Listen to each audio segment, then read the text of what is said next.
I'm Cyndy Guerrero. And I'm Tomas Guerrero. And together we're bringing you voices from around the university to talk about things that matter to you, our students. This is RGVoces.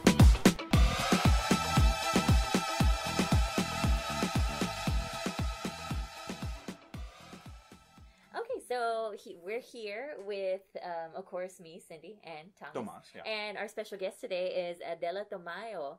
How you doing, Adela? Hi, I'm doing good. Awesome. So today we're going to talk about something that you are very interested in, right? Which is learning disabilities, I believe, and specifically dyslexia and that fear of failure. Okay. Yeah. And the fear of failure, the anxiety that sometimes comes with academic work. Okay, cool. So what would you like to start off telling our listeners about that? Well, I wanted to talk about that because that's something that I've talked about with my own students because we talk about that first time that I showed up to be a TA, and that was such a brand new experience for me, especially because I was used to working with little kids as a children's church teacher, and used to working at the high school and elementary as a substitute teacher. So it was the first time I was in college, and I'm like, okay, I'm working with 18-year-olds, and I'm working with 19-year-olds, and working with 20-something-year-olds, and now sometimes even older. Yeah. And all I could think was, but wait a minute, I know I'm 30 now, but I still remember what it was like to be a freshman. And that first time you're sitting in a college class and you're anxious because you don't know if it's going to be like high school, how it's going to be. And so what's going to be different.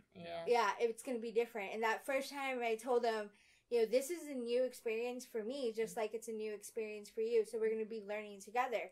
So there might be failures and there might be changes, and that's something that you can learn from instead of saying, oh, I failed, so that's it. And I think that's something that a lot of students, they almost feel like they have to be perfect, or they have to get it right the first time right out of the bat, instead of it being, oh, I can fail and I can learn from those failures. Right.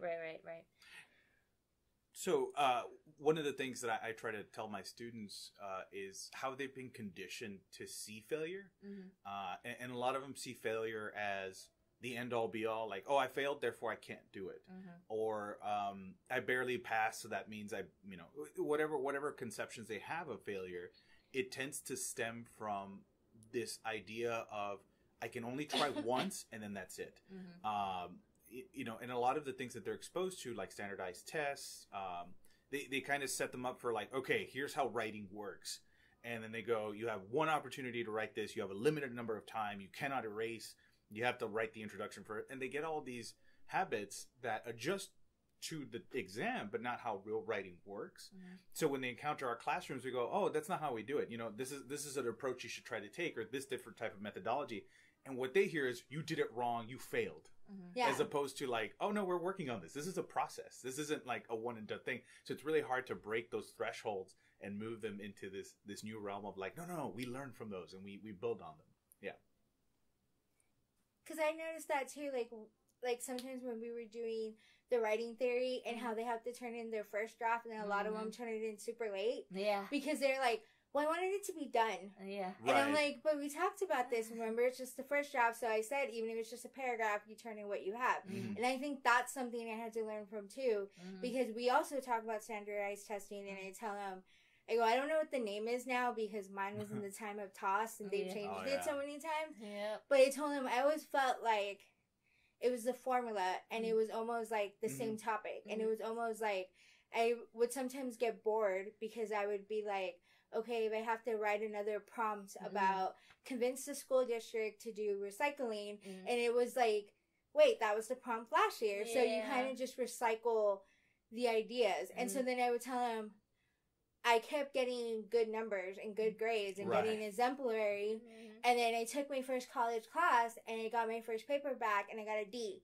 So I was like, wait a minute, I'm not a good writer. And so I had to learn from that. But at the same time, I didn't feel like she told me, oh, you failed. Or she didn't treat me differently for being dyslexic. She almost was like, you know, that's why you're here, to learn how to be better or learn how to keep drafting from it. And it wasn't like when you're growing up and they almost, I think a lot of time the fear of failure could also be sometimes they treat you differently when you have a learning disability. Right. They take you out of the regular classroom sometimes. Right. And so you kind of feel like you're a reject.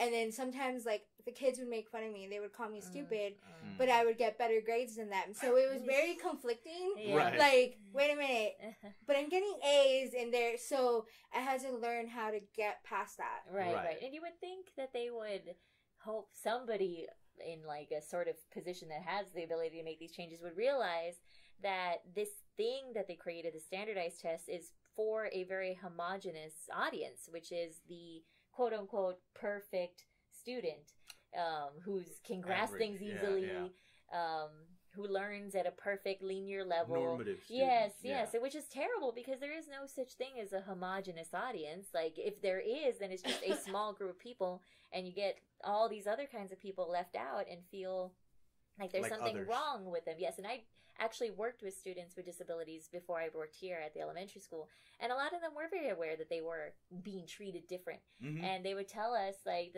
we had a student with autism one time. He would tell us, is my brother's brain gonna be broken like mine is broken?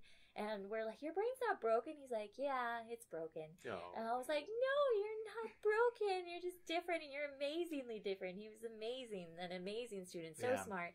But the fact that they're treated so differently from this other arena, they noticed it, and it's very unfair. Like, why don't we change the arena, not take the people out of the arena just to make it, I don't know, easier to handle.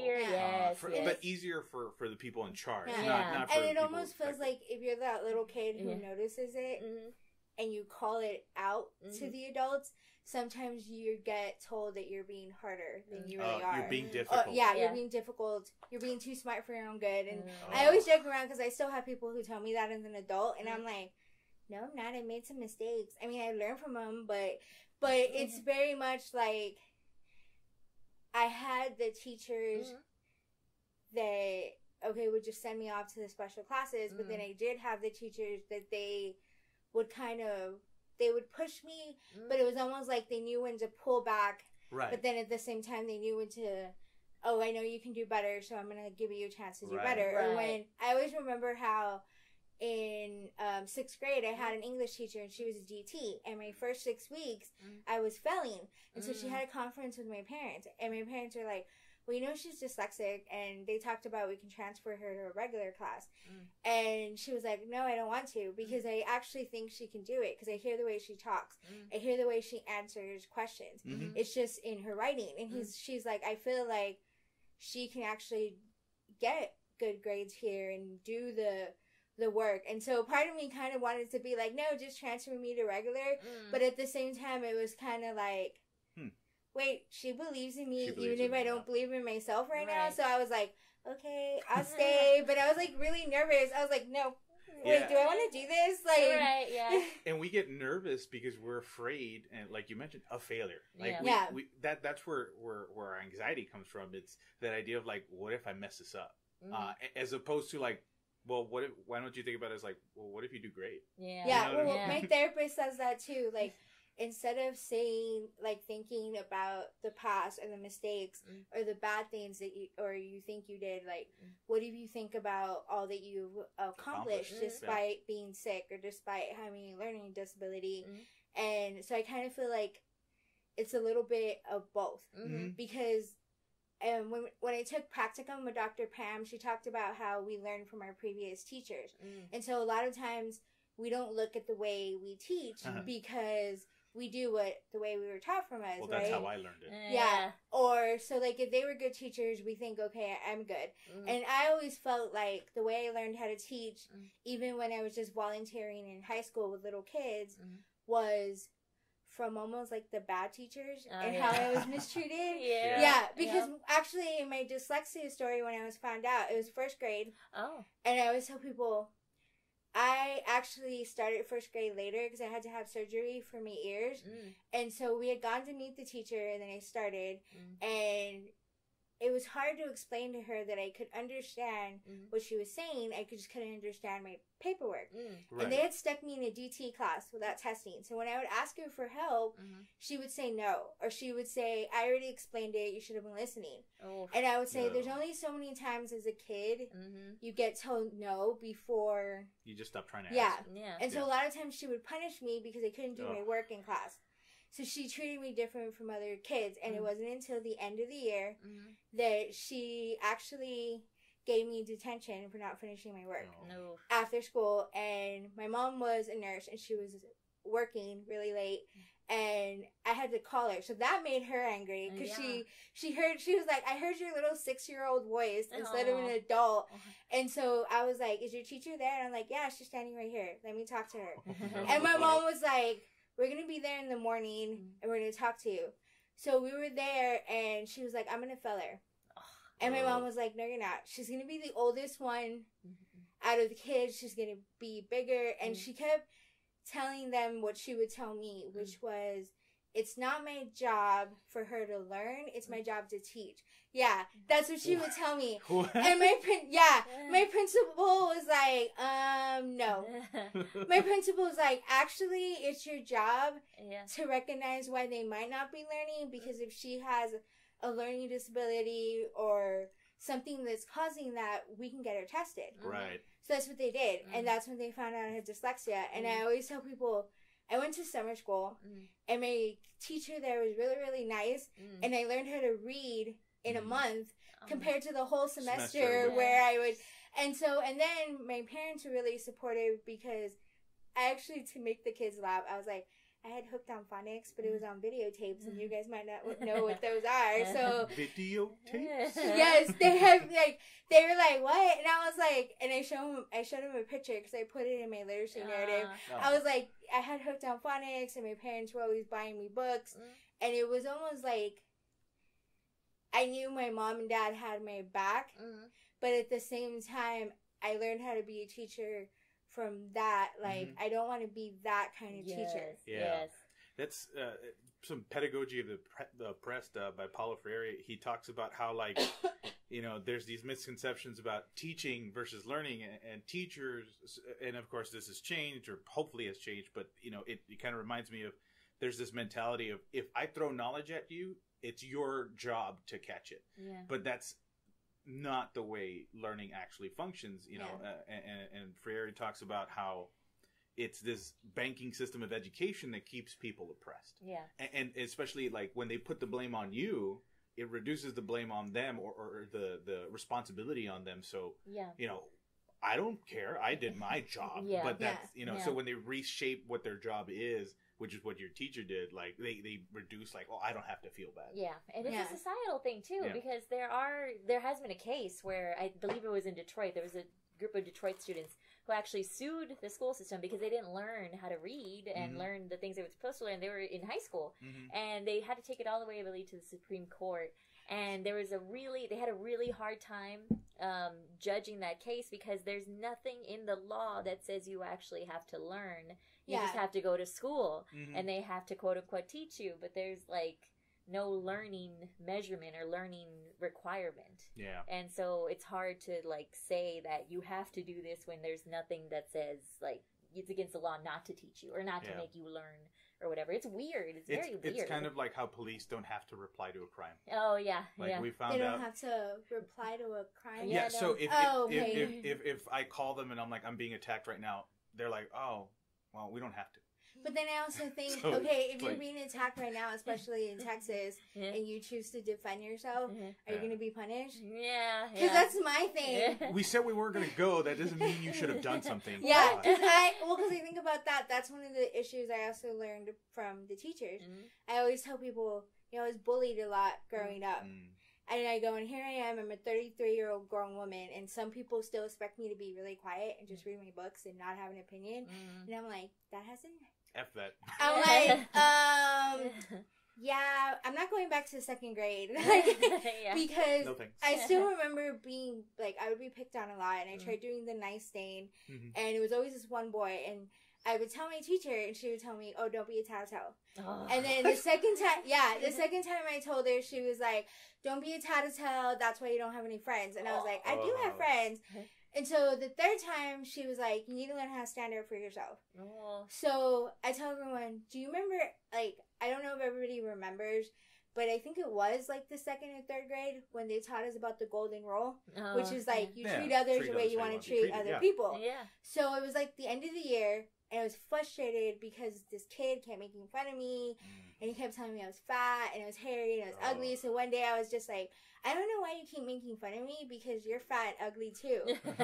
Right? And then he started crying. So then I felt bad because I knew that feeling. Yeah. But that badness only lasted for like 5 minutes because he went and told the teacher.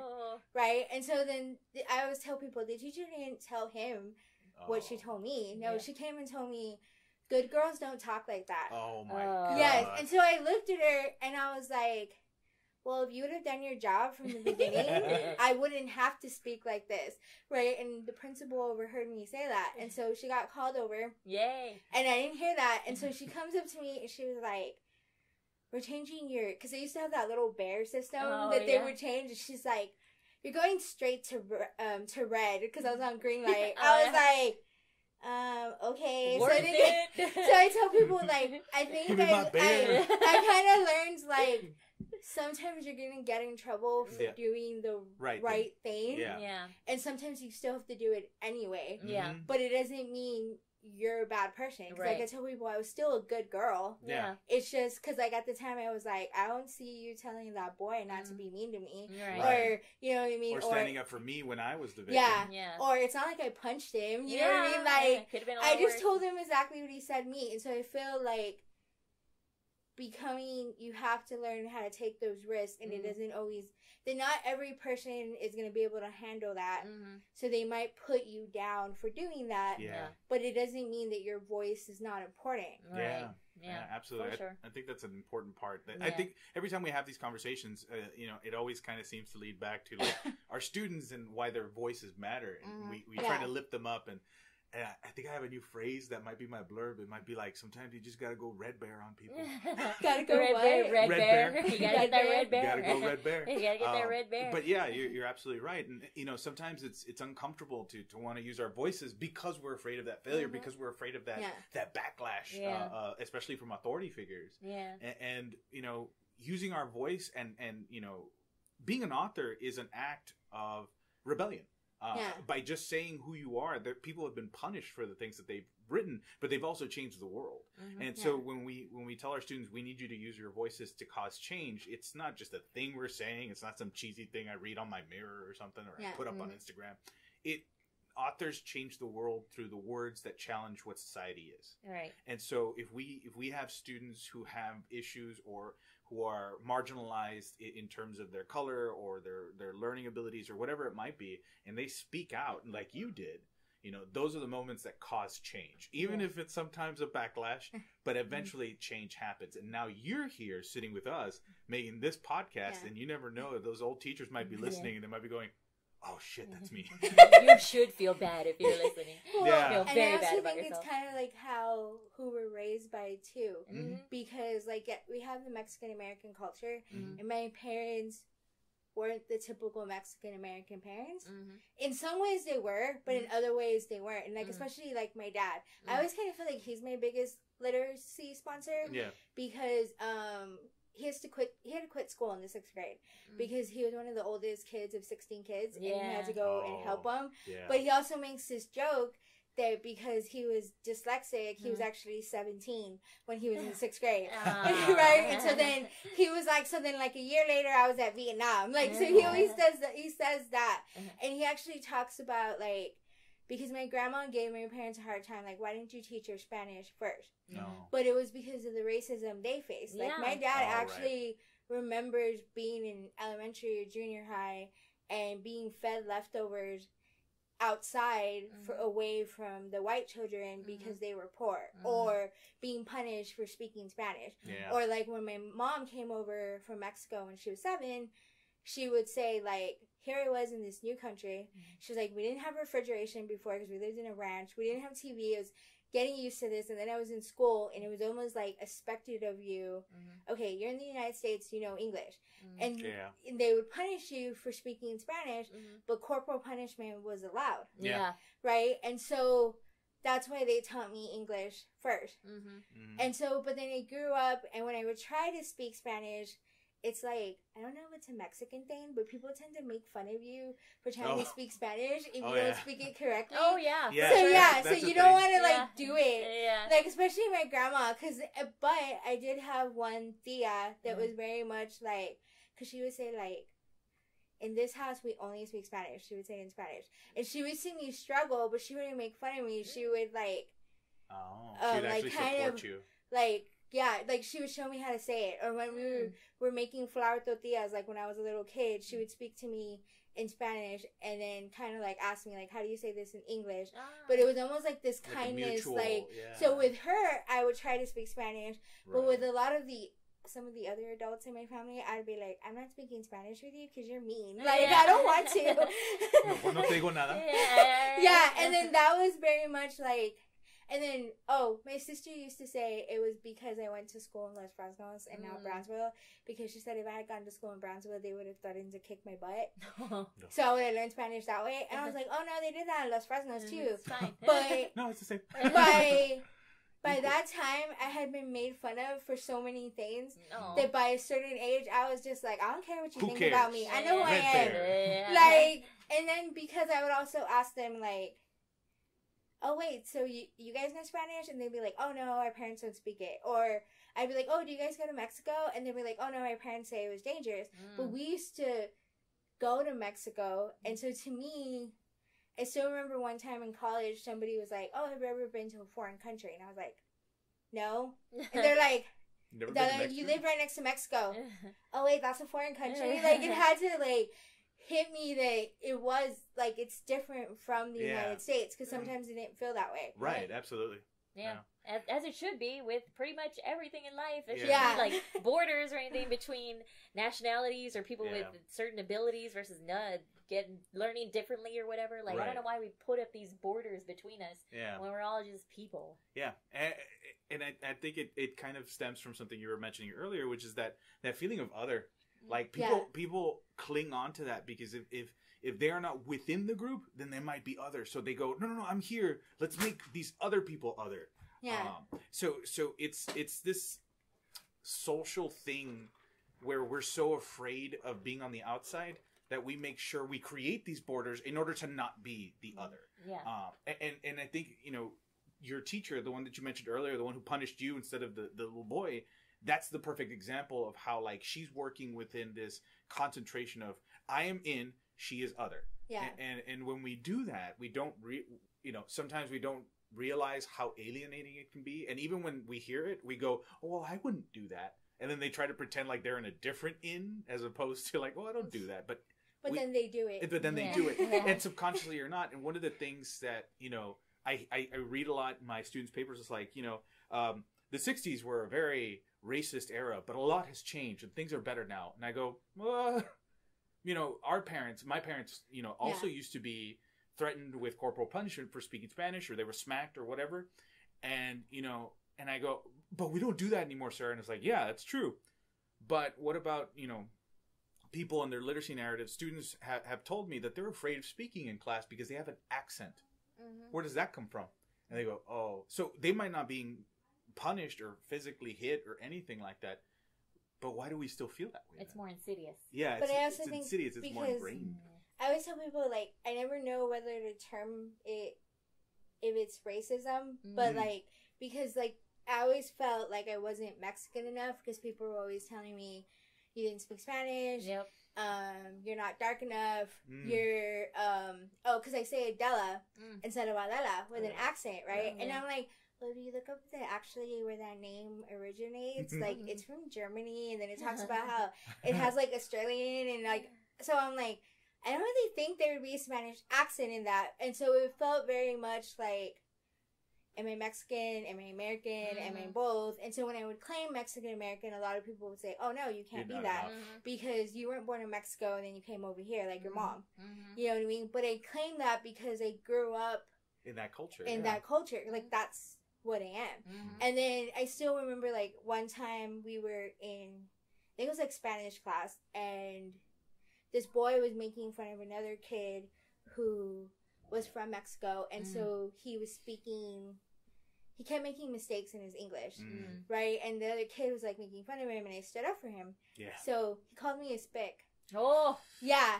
And I looked at him, and I was like, really, dude? I was like, if I'm a spick, you're a spick. And he was like, wait, what did you just call me? And I was like, wait. I was like, you can't get angry. And he's like, I'm like, first of all, if you knew the history behind that word, you wouldn't use that against another Mexican when you're Mexican. Yeah. I'm like, so, and here's the other thing. You got angry because it hurts because I called you that.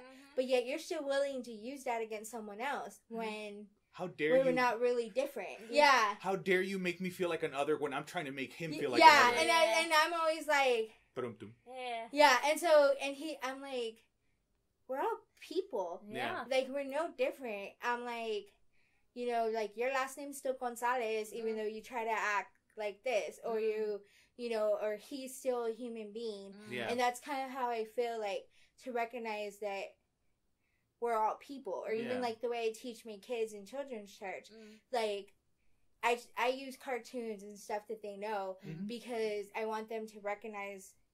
I feel, because I always tell people, I feel like I see God in the whole world, even though some people are like, oh no, he's only here, right? And I'm like, nah, he's a lot bigger than that. So it's very much like to kind of see, like, I push my students, like, you know, it's okay to use Spanish, or it's okay to use English, and it's okay to code switch, and how sometimes you don't always have to, because I remember when I was doing my MA in English, you know, one of my professors was like, oh, you don't have to provide a translation here. You know, like, this is something that actually would cross boundaries even though, because the words in Spanish, it might actually cross boundaries, but I think sometimes it's kind of one of those things where, like, my parents were very much like, you speak English to people who speak English, and you speak Spanish to people who speak Spanish, but I don't speak Spanish perfectly, so I kind of feel like, what am I supposed to do?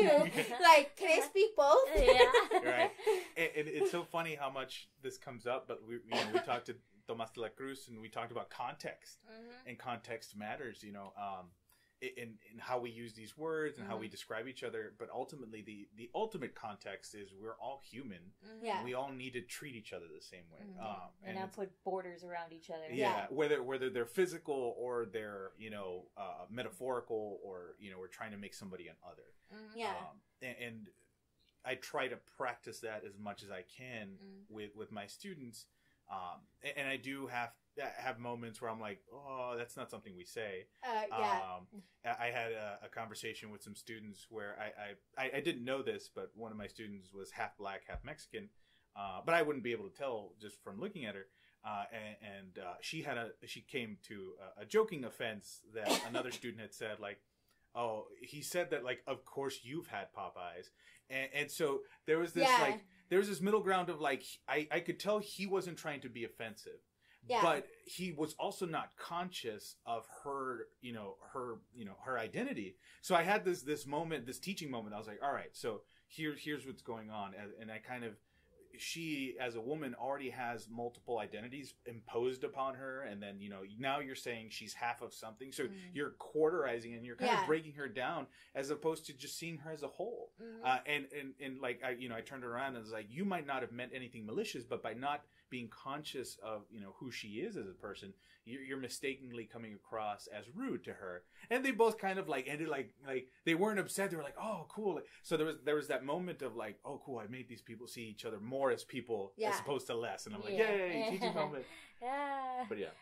So to wrap up, we usually have our guests directly speak to our listeners, which is usually students, and have them like leave off with some last thought about the things that we were talking about today. So if you want to address our student listeners, what would you want to leave them with?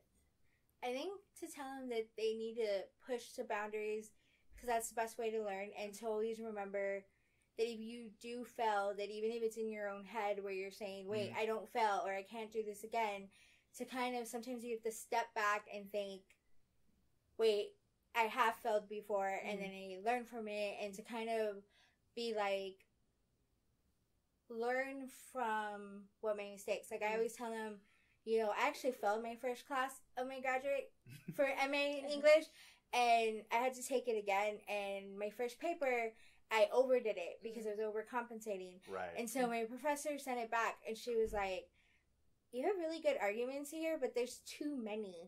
So I'm going to let you redo it. And so then I kind of had to step back and kind of be like, wait, I know how to do this. Mm-hmm. Even though it's in a new context, because I was used to political science.